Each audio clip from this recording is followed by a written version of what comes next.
Welcome to Buckets. My name's Matt Moore. I'm the senior NBA writer for the Action Network. I'm joined by my colleagues on his second to last appearance on the podcast, Raheem Palmer, finishing up his last week at the Action Network. Make sure to follow Raheem on Twitter at I am Rostradamus. You can follow Brandon Anderson on Twitter at Wheaton Brando. Brandon, you're gonna have to get something more exciting for your Twitter handle now that Ra's gone. I need something. I need more spice. I need more juice. I need more than Wheaton Brando.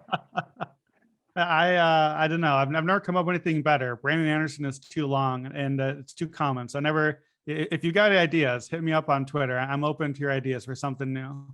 The brand is strong. No. Yeah. Okay, we'll workshop this shit. All right. We're going to talk about Dallas and Golden State game 5 after the Dallas Mavericks. Last night, we're recording this on Wednesday midday. Dallas Mavericks survive in game 4. Gave that out on Heat Check. I took the Mavs on the money line. That hit. I gave out Reggie Bullock over 2.5 threes and said you should take the alternate line of 4+. 6 threes for my guy, Reggie Bullock. Great night for me last night. And now, gentlemen, we have the opportunity to bet a spot we have been looking forward to. And predictably, as I am a Gemini and it's Gemini season, I'm getting a little nervous about it. We'll talk about that and all more, but you need to download the Action Network app right now. It's the best way for you to track your picks, get up to the second information on where the bets are coming in on. Raw, you'll still use the app after you're gone, right? You'll still use it. Oh, yeah. I just had a conversation with Scott. He was like, he'll keep me as an expert. Hopefully they can keep my Fantasy Labs and Sports Insights account open. Oh, publicly asking Scott, for handouts. I need that. I need it. I mean, I still use it. I'm still going to be an expert in the app. I'll still be putting stuff in. So please keep my account open. He's trying to get freebies while he's also posting about getting security and renting fancy cars when he goes to these games for courtside seats, Brandon. I think it's a little bit like always on the hustle is our guy right now. All right. Golden State opens in this game as a 6-point favorite. It moves immediately within the hour last night. Like our system has a track to opening at 7.5. There were 6s because I bet it at 6. It moved to 7. It moved to 7.5. Right now it's 7. 74% of the tickets are on Golden State, 52% of the money. So there's a lot of money coming in on the other side here. Don't know whether that's sharp money or not. The early indication though, is like the money's coming in on Dallas here to extend the series and push this. 215 is the 215.5 is the current total. It opened at 216. So a little bit of money towards the under on this one as well. I will tell you just right now that, again, I bet 6 when it came out. We are tracking sharp moves. There have been 5 sharp moves tracked in the Action Network app on Dallas here. The sharps really think that they're going to be able to extend this thing. Richard Yanow, Yannow, was kind enough to hit me up last night in reply to, I posted some stuff about the Warriors only having swept 6 teams out of 26 series now. They've only swept 6 times out of 26 series, which given their dominance is not necessarily surprising. Like that just absolutely makes a lot of sense. However, the Warriors have been up 3-0 11 times. They are 6-4 in game 4s. They're now 6-5 in game 4s. In the series where they lost game 4, that 4 times, now 5, in the 4 games that they previously have been up 3-0 and lost game 4, they are 4-0 straight up in game 5s. So this is what we talked about. You go up 3-0, they push really hard for that game 3. Draymond talked about it, about the mindset. To me, that was a team last night that was basically like, well, let's go out there and see if we hit some. Oh, no, they hit some shots. Oh, no, they're making all the buckets. Oh, I guess we're going to have to go back and make the owners $10 million. Oh, okay. Well, shucks, we're really up against it now. No real urgency from the Warriors last night. The predictable amount of urgency from a Mavericks team trying to stave off elimination in front of their home fans. I love the Warriors on the money line here, but it's pricey. Ra, what's your best bet for Mavs Warriors game 5?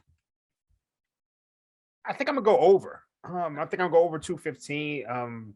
Look, I mean, the Warriors, they continue to shoot 60% from 2. They were just 55% from 2. Oh, man, I think you said my best bet. I keep forgetting we can't break it down. So my best bet's over. Your best bet is the over for this game. Brandon, what is your best bet for game 5?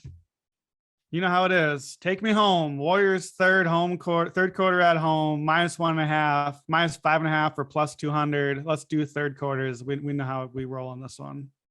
Yep, that one's pretty good. I looked at parlaying the money line with the third quarter money line. That gets you to +102 on a same game parlay at FanDuel. You're paying a lot of hold on these. When I mentioned these same game parlays, you're going to pay the hold. That's why they provide them. I get it. I'm just saying I like the number there.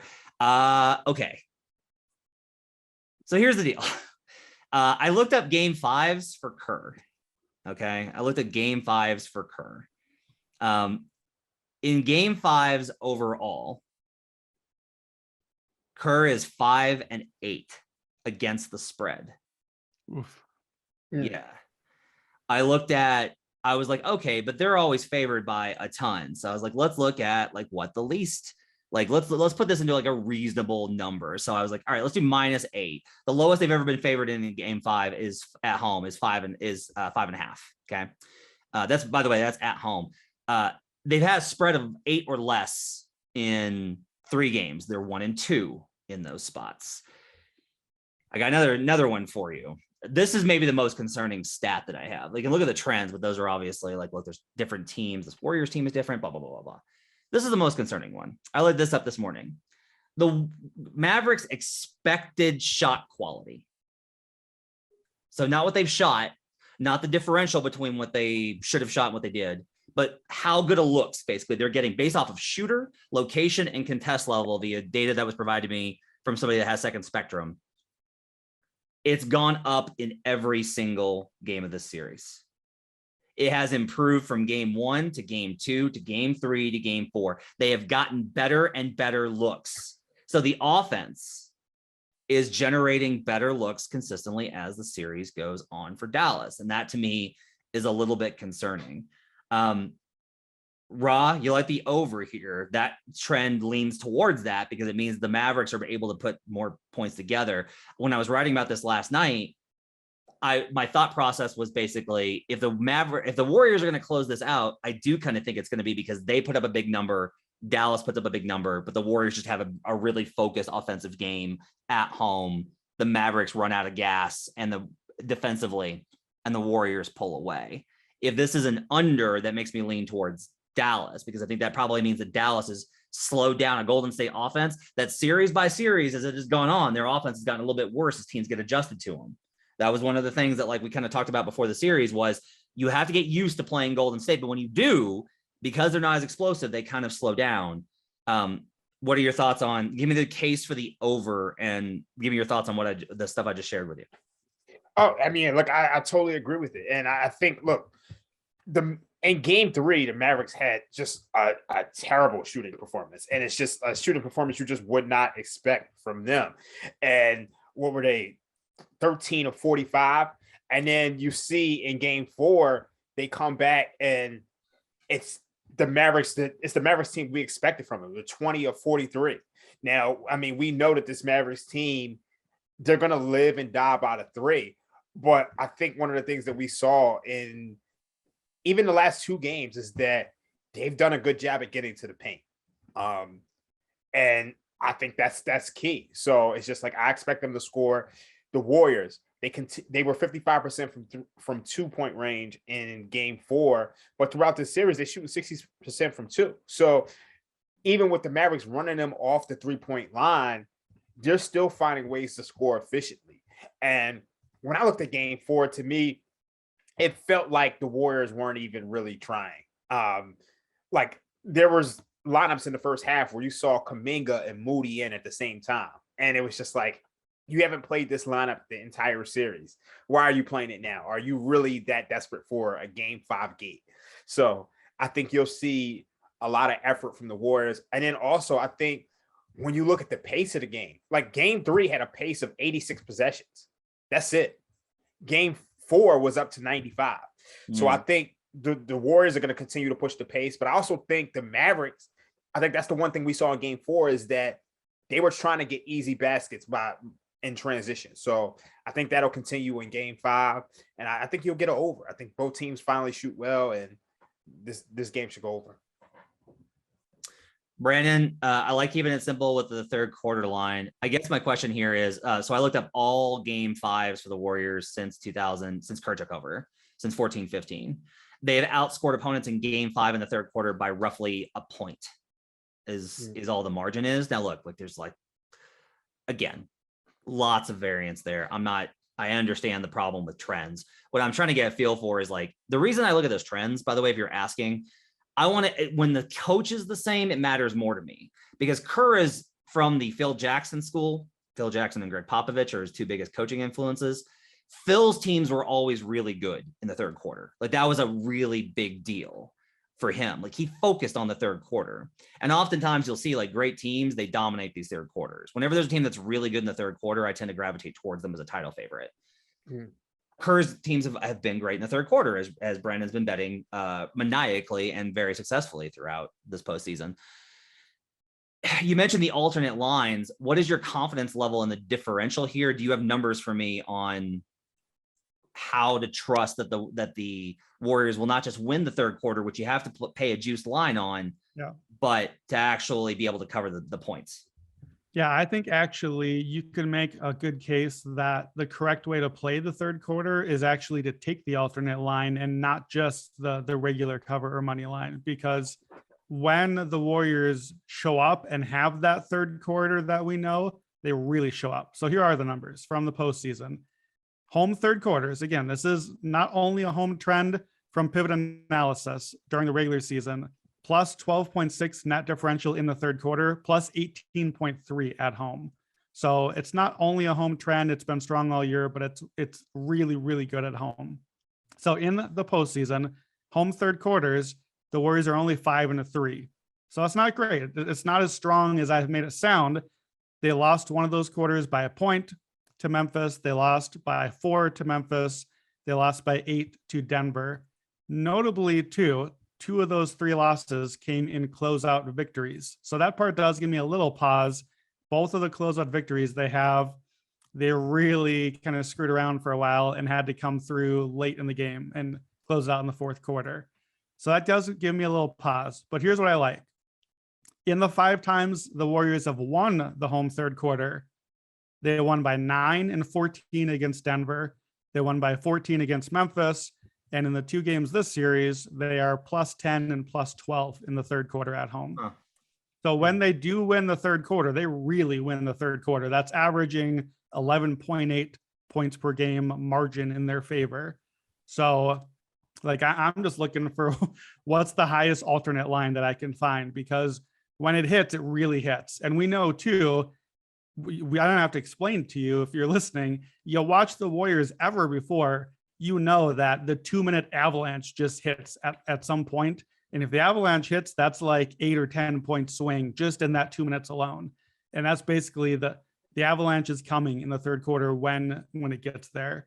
So that I actually think, what do you think? Does that mean that the better play might actually be the alternate line? Yeah, I think if you're going to bet it, maybe that is the play. Else you can probably do. Here's another one to throw in there. Like your analysis, that's really good stuff, Brandon. That's really good. So I looked up. This is on GimmeTheDog.com. Game 5 at home for the Warriors under Kerr when they win the third quarter, right? So if the premise is sound and they're going to win the third, they win that quarter by 5.2 points. So if you take that 4.5, which you can get for I think plus 164 at FanDuel. That gets you to a pretty good payout on a plus number with a decent differential. I think you can also probably, but here's a key. Game 5s, when they win the third quarter, 9-0 straight up. If the Warriors win the third quarter, they don't lose the game in the game 5s. So if your premise here is they're going to win the third quarter, bet the alternate line. Also, maybe take money line plus the game line, the game money line. That gets you to plus 102.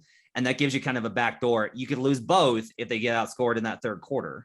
Like if they do get outscored in the third, you're screwed. But I think if you're looking for the right way to play it, rather than having to pay the juice on it, because like, look, the books know this, like they're not oblivious to it. Surprise, surprise. The money line on the third quarter is minus 160, which by the way, for a quarter line, is a little nuts. for it to be, you having to pay 60 cents for that third quarter. The spread is -1.5 at -112. I mean, look, the -112 I don't think is bad. It's that hook that I think bothers me. Like, look at this. I have to pay 12 cents for 2 points. I have to pay 60 cents for 1 point, is the way to look at it. No, it's not 1 point. It's 1 point or a push. And that's the key, because if they tie, you get your money back. And that's why, like, if there was, I'm sure you can bet it like a 3-way where there's not a tie, and then it would be much lower than -160. You're paying extra for a possible get my money back on the bet. No, 3-way, no push. There's no 3-way, no push is -160 at FanDuel. Really? Wow. That's stand corrected. They are, I mean, what's the price for a tie then on that one? plus 1,500. Huh. Well, they do not want our Warriors third quarter money line money. That's what we have learned by this -160. They're like, no, thank you. You can find some other ways to bet on this. Yeah, game. I mean, honestly, I would almost rather lay 2.5, 3.5, or 4.5 than, because if they're going to win the third quarter, typically they're not going to win it by 2. Right. Yeah, like when you guys have tailed on this bet, and if you're listening, a lot of listeners I know are playing this bet. When you play this one, you know, like 2 minutes into the third quarter if we're winning this, because if we're winning it, a lot of times, especially if you play the -1.5 and just take the, basically a money line type play.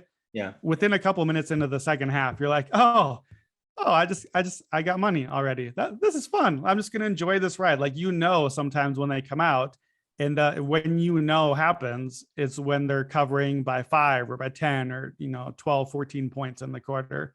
So I think a lot of times on these, it's like a standard escalator play type thing, is just to do a little bit of both of them. But because just because that's the way you usually do it doesn't mean you always should. Sometimes, like, that's where I started with the idea of an escalator prop on some of these, is like, well, I don't know about this guy going over the number. I like it, but if he does go over, he usually goes over by 5 points or something. Well, then that means don't play the number, because if it's like 50-50, you're not actually getting good value on it.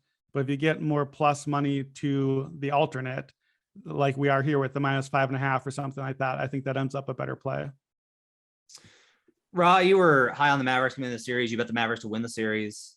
There is like a lot of conversation.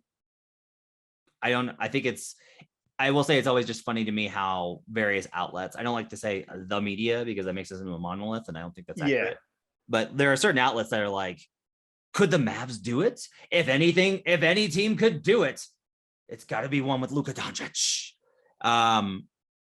Did you say, look, I told you, like, they've gotten better offensively game by game, right? They've had opportunities in these games. They've hit some bad outliers. Maybe not win. Do you think the Mavericks are live to extend this at all? I don't.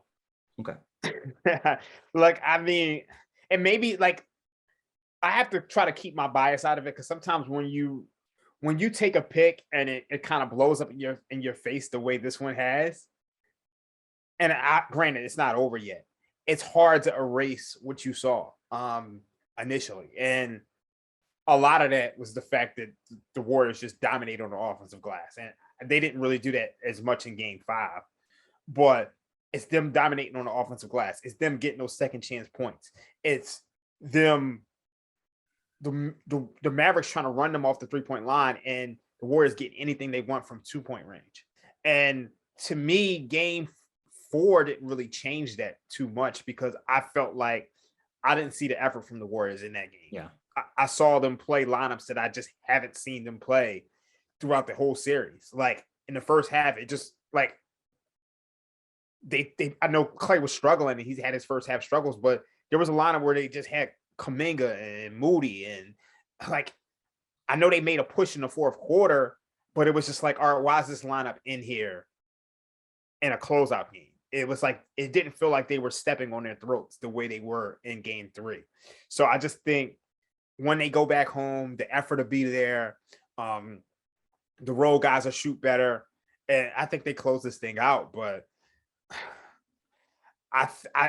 it's frustrating for me because to me, game 2 was a game in which the Mavericks should have won. They had the shooting performance and they just couldn't close it out. They ran out of gas. Game 4 was more of the same, but they were able to close it out. And I just thought we would get an evenly matched series. And I still think if they played this series over again, I think it'd be closer than what we have now at 3-1. But I can't fade the Warriors at home. They've been unstoppable. Brandon, do you have any reason to, you like the long shots here, but you also like the Warriors. So I'd imagine that you feel pretty confident in Golden State. I guess it depends on what feeling pretty confident means. To me, actually, this series is sort of shaping up somewhat of what I expected coming in. Like we knew the Warriors would be really good early. Both Raheem and I thought that Luka and the Mavs would push it long once they settled in a little bit. And it does feel like it trended that direction, and they just waited till being down 3-0 to move that direction. So I think the Mavs are live in that, like, they're not a 0% here. Actually, was just looking at it, that the Mavs money line, I think, probably has some value on it. Not because I think, the Mavs are pretty good and they figured some things out, and nothing to do with game 4. I take almost nothing away from game 4. The Warriors no-showed.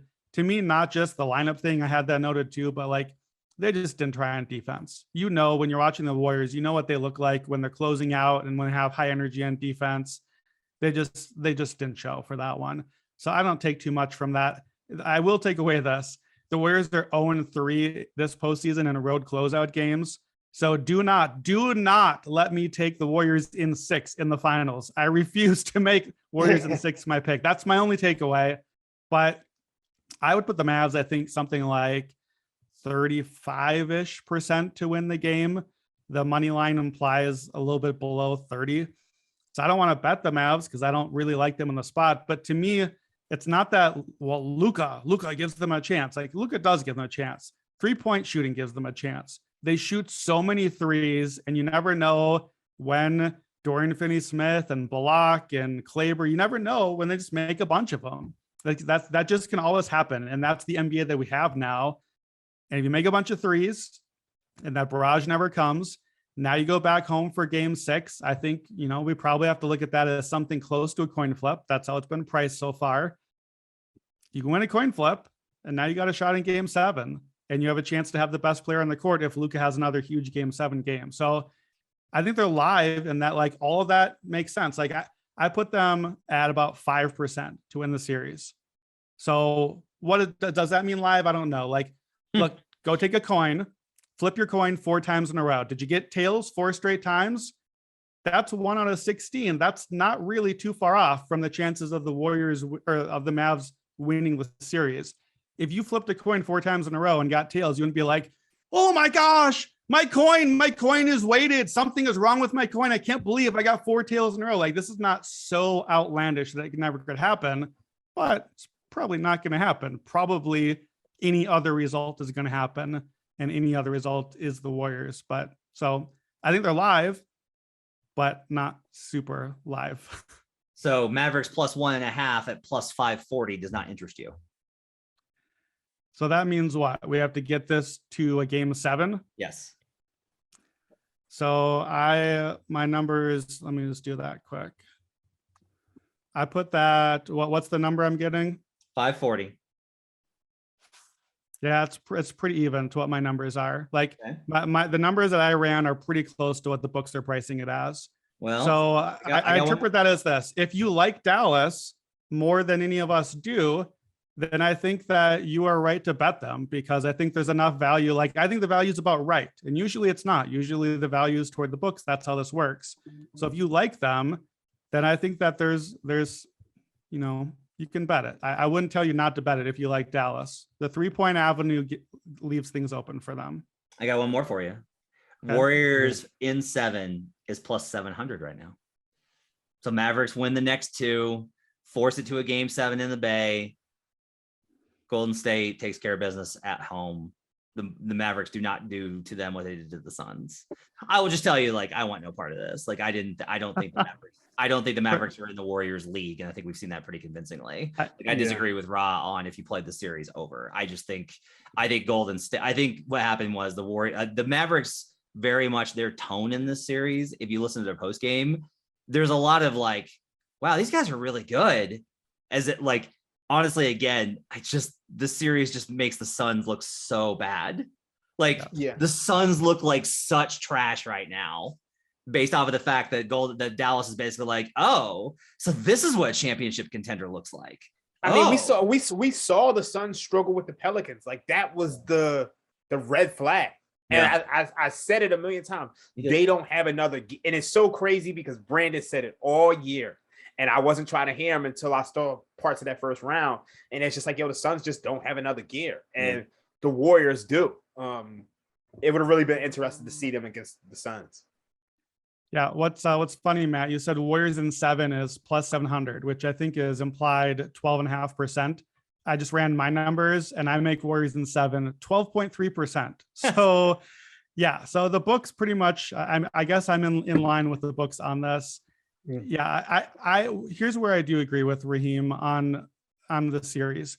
I think if you played out the first 3 games of the series again, I think the most likely outcome of the first 3 games is a 2-1 Warriors lead. I think usually the Mavs win one of those games. What I do think also is that when they do, then the game 4 plays totally different. And game 4 is not a data point that we can be like, well, so the Mavs got that one too.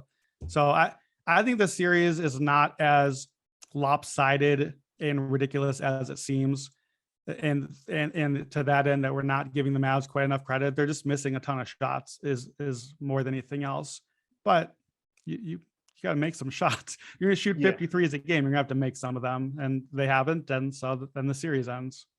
Yeah, I mean, we talk a lot about the Warriors third quarter, but they were a Warriors third quarter away from this series being tied 2-2 because they probably should have won game 2. Yeah, or they were like 2 more minutes away in the fourth quarter of game 4 from us not podcasting right now and the series being over because Jonathan Kuminga and Moses Moody nearly ended their season. Yeah. That is true. I want to talk real quickly before we go about Jeff Sherman over at Superbook decided to post potential series prices. We're looking at right now Celtics plus 110 versus Warriors minus 130. Heat plus 190 versus Warriors minus 220. Based off of those numbers, I think the value is probably going to be on, if it's Heat, I'll probably take Warriors minus 2.5 on the series spread. Mm-hmm. If it's Celtics, I think we'll get a pretty good line on Warriors minus 1.5, which I know Brandon's not going to want because he says he doesn't want Warriors in 6. Why take Warriors minus 1.5 or you could just take a minus 130? Because I think again, what are you going to get plus 150 or something like that? Like what's the? It's probably bad, but I think it would probably be higher than that because like a lot of times they weight these things towards a 7-game series, especially if it's priced like this. Like they tend to basically be like they're expecting it to go 7. Which I think is really interesting because so few series actually go 7. Like if you look at it compared to the rest of the outcomes in NBA history, we just don't see game 7s, especially lately, that much. A lot of this is based on, like, I'm not going to bet this immediately. This is just me talking through it. I think a lot of it is that, again, I am less, like, Boston is impressing most people more, and Boston is impressing me less as the playoffs go on. Like, I see a lot of weaknesses and problems with Boston, and everyone else just sees like, oh my God, they beat Giannis. Oh, and look at this. Like, look at that dominant performance in game 4 to tie the series versus a Heat team no one thinks is good. So like for me, and again, I am talking through this because I think my concern here is like, my impulse before the last 2 rounds, when I thought about a finals matchup of Warriors Celtics, is like, oh, I like the Celtics there because they played them really well. So like, I need to be careful with my own bias here because I think there's definitely a part of me that's just like annoyed at how we talk about Boston. I'm just annoyed at it. Yeah. I'm just like, everyone can't stop raving about them. And the other team is just like, there's no context whatsoever. And so I'm trying to fight against that. But if it's Warriors Celtics and it's a minus 130, you think you just play the Warriors minus 130 there? If Smart is healthy, I'm taking Celtics. Okay. So if you do that, you can, I think on the other side, take the alternate spread on Celtics minus 1.5. Yeah, I'm gonna be honest. I just think the Celtics have always matched up with this team so well. Yep. and I can't erase that bias at all. And it's just, I mean, of course, I mean, I think the Smart injury that matters. Yeah. And then it also depends on, I want to see how long these series go because that changes things as well. So it's just like, but I mean, my natural inclination is to take the Celtics in the series. And I don't know if I said this on the podcast before, but I went to games 5 of Grizzlies and Warriors. And I was eating dinner with my ticket broker and James Goldstein, and the Warriors ownership group walked up. I think I posted the picture of me and Joe Lacob on Instagram and Twitter. And I was speaking to somebody from the ownership group. I was like, "Are y'all scared of anybody?" He was like, "No, we're not scared of anybody." And I told him, I'm like, "Look, y'all need to be afraid of the Celtics." So, and I stand by that. So, real subtle flex, Ra. Brandon, that entire story was just for him to say that he likes the Celtics over the Warriors. Such a flex. Brandon, I just don't know what you're gonna do. This is the Steph and the shooty hoops versus your Celtics. What are you gonna do if it's Celtics Warriors? He's choosing Steph. Here's the game that I remind myself of. So I think I've talked about this on the podcast before. I try to go see the Warriors when they're around. You know, if they're playing, I'm near Chicago, or if they're playing Milwaukee or Indiana, like I always check the Warriors on the schedule because, like I told Raheem, that was Raheem's first time seeing Steph live. You just had to see him live, and you had to see this team too with all the back cuts and everything. But there's nothing like the experience of seeing Steph live, which I know is playing right into your shooty hoops thing, but whatever, I'll own it. So I went in the 2016 season when the Warriors started 24-1. I went to the 1. I went to the game at Milwaukee when they had started 24-0, and I went to the game after. Well, because of that, I happen to remember very well, so I was at game 25. I can tell you right now without looking, they played the Celtics in game 24. That was their last win of the perfect opening stretch because we all remember watching that game. They played the Celtics. It was on like a Tuesday night, I think, and it was an incredible game. And the Celtics pushed them all the way because the way they defend them, the way that they played them, that's the thing we're saying. They always push them. And the Warriors had this epic late comeback, I think forced it to overtime, maybe even multiple overtimes, if I remember right, and finally got the win. And I remember watching that game being like, my goodness, I don't know how this team will ever lose a game. Like, they are truly the most inevitable team that I've ever seen. In that moment from that Boston game, I was like, Boston had them. Boston had the matchup, the way they defended, they had the game plan, they had all of it. So I just, that game stuck with me and that matchup stuck with me. So how do I play this? Here's my angle that I'm thinking about. I think if the Warriors win the finals this year, Steph will be the MVP. I think he has to play like the MVP for them to win it. And I think that people are going to want to give him the award since he doesn't have one yet. I also said, I think the Warriors win game 1 of the finals. So I think I might play both sides. That way I get my Warriors and my Celtics. And yes, maybe even the Heat, if the number is as long as you say. So Steph MVP before the finals at a plus number right now, then wait for the game 1 loss and come back on the East team to win the finals, maybe even in the -1.5 line, like you said, Matt. So then I get a plus number on both sides, and I can have my cake and eat it too. It took me 2 years of podcasting, Rob, but I finally dragged Brandon into accepting less of a profit for guaranteed margins. I've never been happier at breaking someone than this right here. Thanks for joining us on Buckets. We'll be back tomorrow with coverage of Heat Celtics Game 6 for you in your podcast feed. Download the Action Network app. Thanks for joining us. We'll see you guys again next time. Let's get buckets.